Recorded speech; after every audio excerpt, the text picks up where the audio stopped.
come with me. We're gonna learn how to make my breaded pork chops that I've been dying to talk about. Literally have been wanting to talk about it. So let's do it. Let's make my breaded pork chops my way. Get your veggies and pour it in the pot.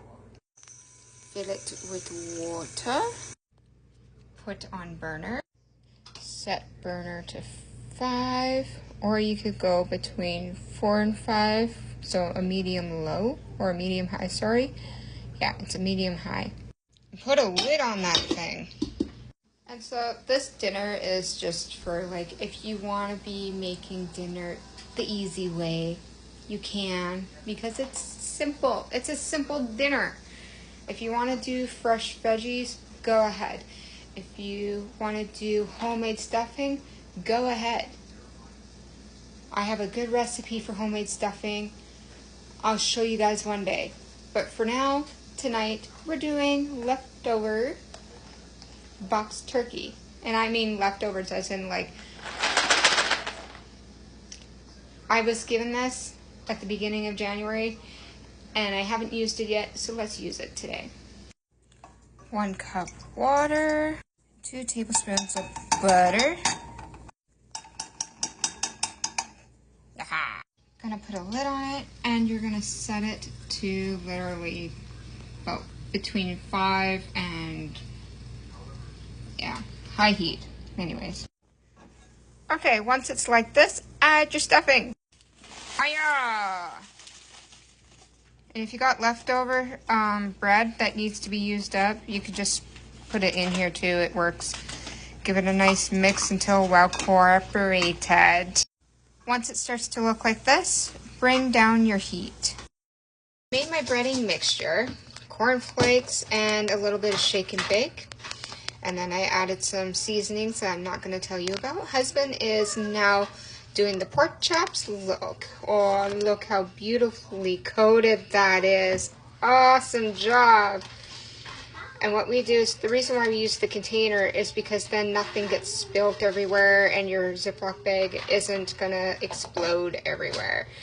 So watch this amazing manly technique. First time in my life doing this. It's a spoon. I will, however, show you in the next video how I do my seasonings to make it gorgeous, gorgeous breaded pork. But for now, that's all. It's literally cornflakes and some shake and bake. And the shake and bake I go with is either extra crispy or Southern fried, because who doesn't like Southern fried? Now in a medium pot, and your scalloped potatoes, because I'll show you how to make my homemade ones in a different video. But for now, like I said, this is just a simple night. We're going with this. And I'm using creamy scalloped potatoes. You can add previously fried bacon and mushrooms and sharp cheddar cheese or mozzarella cheese if you want. But for now, we're just doing this. Add your 2 packs of the cheese. Oh yes. Add 7 teaspoons of butter, which in all reality is about 4 tablespoons of butter. Okay, I added my 2 cups of water and my 2 cups of milk. It's milk. It's milk. Just adding in a little bit of water to get the remaining milk that's left in the cup. There we go.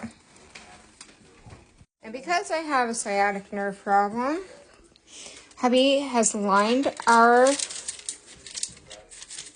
good boy, our pan with parchment paper and is now going to place as many as he could fit on here for pork chop wise, and then we're going to place it at 350 until done. And now it's about to go in the oven. Look at that! Oh my goodness! 350. Look at that tattooed muscle. And a lucky girl. Yes, I'm a lucky girl. Give a good mix. And then cover it until potatoes are nice and tender. Now that our scalloped potatoes are done, we're going to make homemade gravy. And this is a shout out to Josh's mama. We're going to teach you how to make gravy today. Pay attention. Now for a small family like me, my husband, and my 2 kids, you're going to use 2 cups of water, 2 teaspoons of butter, 1 chicken or beef bouillon cube. Give that a good mix until dissolved. 2.5 tablespoons of flour, a good pinch of salt, a good pinch of pepper. Do 2 pinches. Give it a good mix.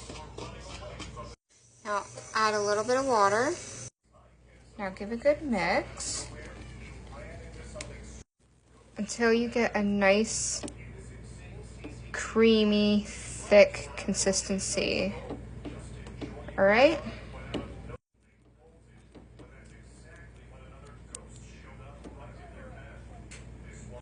You see the steam? We're gonna add our roux. That is called a roux. Now you're going to mix and slowly at a time add your roux. And because it's well seasoned, we're just waiting until our gravy thickens up. You could do this with beef, pork, turkey, and chicken. Now, you can see that it is thickening up a bit.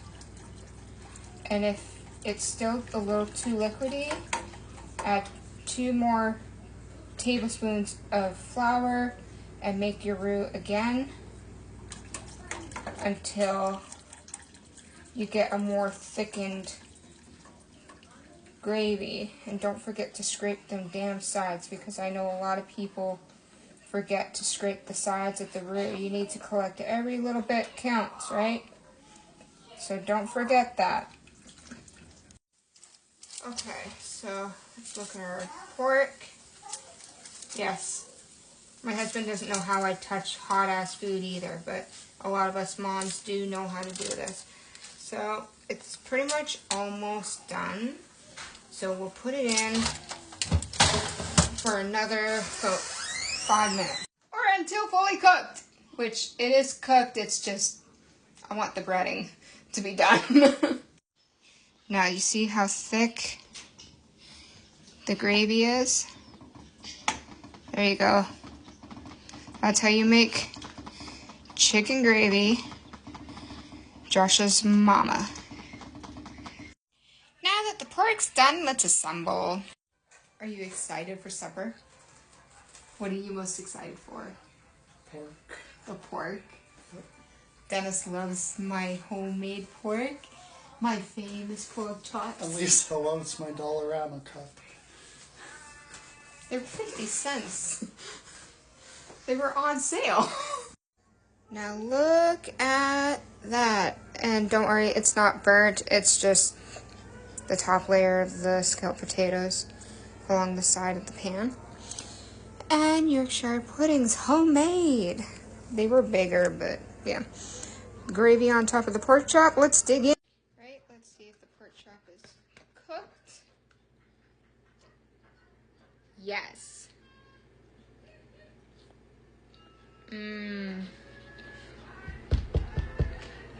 This is freaking good. Vegetables. Rude.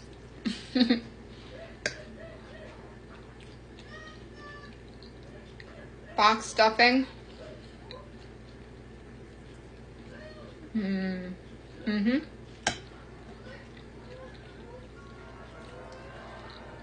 Scalloped potato.